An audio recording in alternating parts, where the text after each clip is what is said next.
Enlightenment, the most sought after word in the world of spirituality. Every spiritual seeker wants to get there. Many has dedicated their whole lives but with no guarantee or no clear roadmap. Many gurus has also established successful businesses by selling the hope of enlightenment. But what is this enlightenment? Who can get it and how? We will discuss all these things in this video. We will also break some common myths regarding enlightenment, and at the end of the video, I will provide you 10 steps as described in the Zen method to understand where you stand in your enlightenment journey. So stay tuned till the end and let's begin.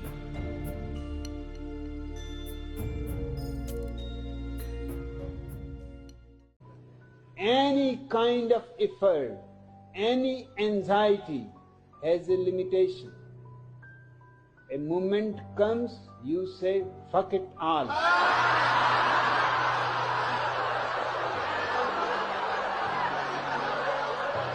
That very moment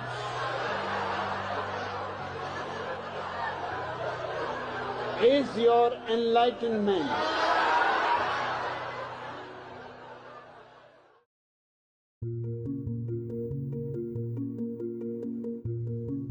To begin with, we must define what is enlightenment.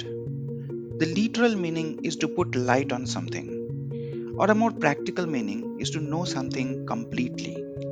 From this definition, it is evident that there are two types of enlightenments. First is spiritual enlightenment, which is discovering your inner self layer after layer from gross physical to more subtler until you find the never changing core that is the consciousness. And B, objective enlightenment, which is gaining in depth insight of a subject by going deep into the matter and finding out the truth or the principles that governs it. Why do one need enlightenment? From objective level, without clear understanding of things, you cannot become expert of anything. From spiritual point of view, without a clear understanding of the self or without knowing who you are, you will never be happy and fulfilled in your life. Therefore, from both sides, enlightenment is necessary condition to live a fulfilling and purposeful life. Now comes the biggest question. How does enlightenment happen? You cannot get there either in a single day or by chance. The only way is to learn to increase your attention span. Watch my meditation video for more details on this. The link will be in the description. In a practical sense, enlightenment happens in two stages, and I will describe these two now.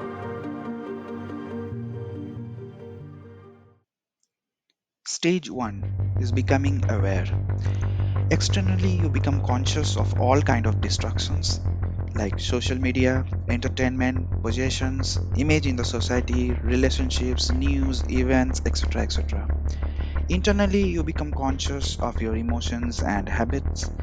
You can see more clearly when you crave for something and where you are getting the aversions from, what triggers you and when. This clarity empowers you to break the loop of negative overthinking, worry, anxiety, depression, addiction, etc. things and helps you to create a new and better lifestyle with more awareness and more balance. Seems all good, but there is a drawback. With this new awareness, also kicks in the spiritual ego, the better than thou feeling, a very subtle kind of superiority complex. And now you will start feeling disconnected, sometimes overwhelmed and irritated with regular life. Many people stay at this condition for a very long time, trying to escape from mainstream society, and that's when you need to move to the next stage.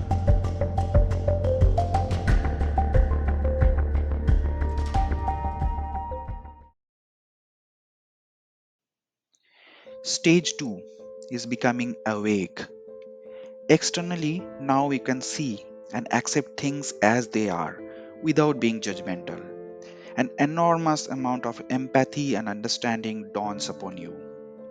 Internally, you can discover the true self beyond the veil of ego and identity. An unshakable peace becomes permanently available to you.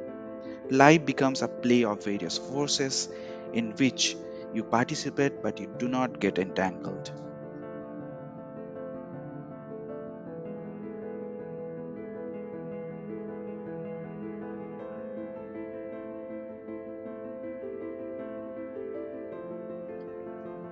What happens after enlightenment? There is a beautiful saying: before enlightenment, a mountain is a mountain. During enlightenment, a mountain is so many other things. And after enlightenment, a mountain is mountain again. Nothing extraordinary happens after getting enlightened. Same regular life, but with a clear perspective now. Free from all ignorance, judgments, entanglements, and suffering.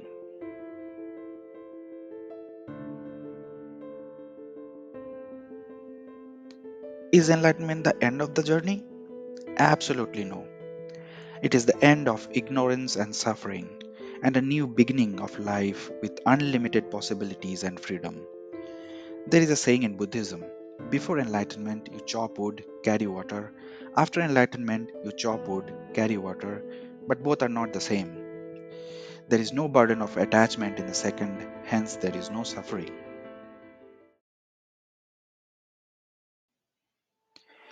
Does enlightened beings have supernatural powers?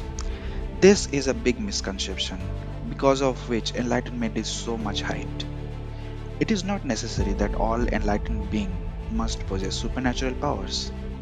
In reality, there are no supernatural powers, all natural powers, but some are developed from childhood, for example, walking, talking, writing, driving, etc., and some are developed later, which needs more additional training and effort. For example, all psychic abilities like telepathy, clairvoyance, telekinesis, etc.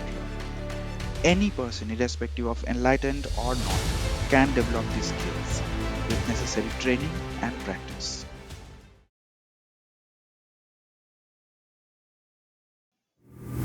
How do I identify if a person is truly enlightened or not? The hallmark of fully enlightened being is their equanimity in every situation, good or bad, pleasure or pain, gain or loss.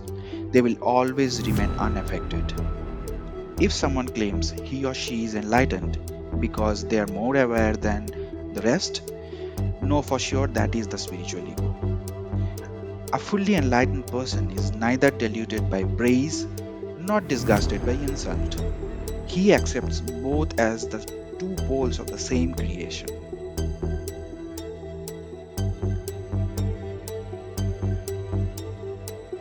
Who can get enlightened?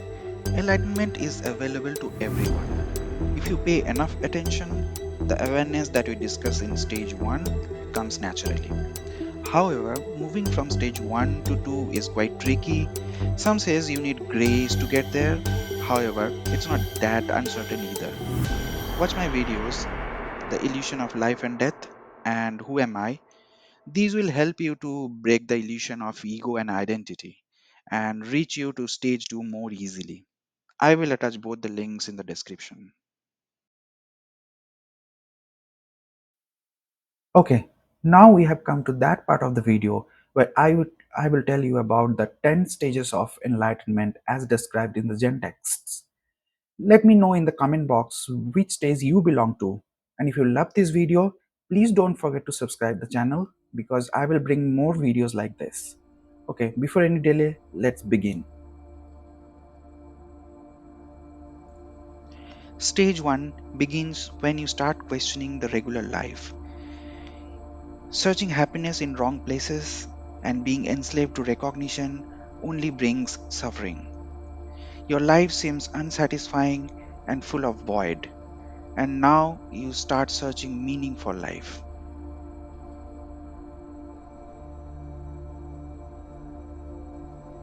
Stage 2 is when this searching for meaning becomes a serious seeking. Now you are looking for permanent happiness and peace instead of sense gratification and temporary joy.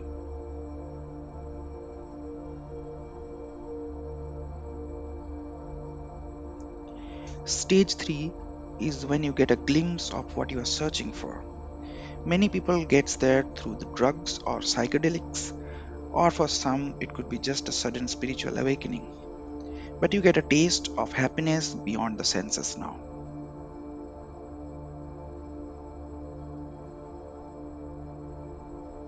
Stage 4 is becoming ambitious. Now you want to get there permanently, and you start working and training your body and mind towards this goal.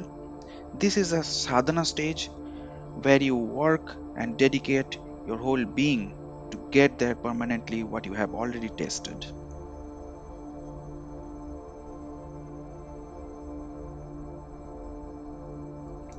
Stage 5 is the purification stage. It happens gradually as you progress in your practice or sadhana. Slowly you become familiar with the natural state of your body and mind, which is free from all contaminations. Stage 6 is when things start getting interesting. Now you have learned to stay in the self most of the time. There is no distinction between practice and play anymore. Whole life has become aligned and a blissful experience. At this stage, many people teach others and help them to spiritually evolve. This is the stage of a guru.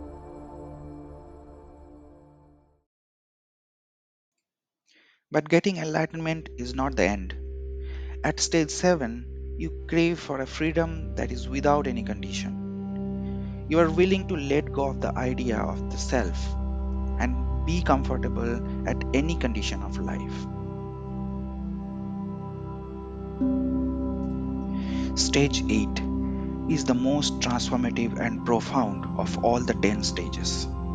It happens when you completely let go of your identity of the self and merge into the emptiness. The real face of the truth comes in front of you, the eternal, the never changing truth.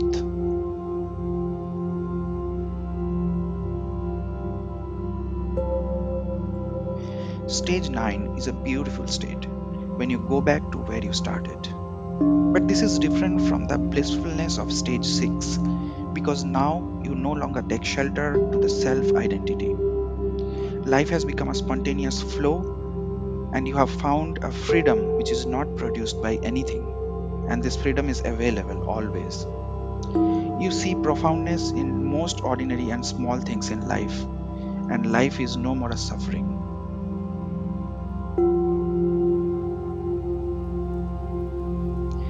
10th and the final stage is when you understand that the best fruit of life is a simple life, a full life, a life that has no boundaries or limitations.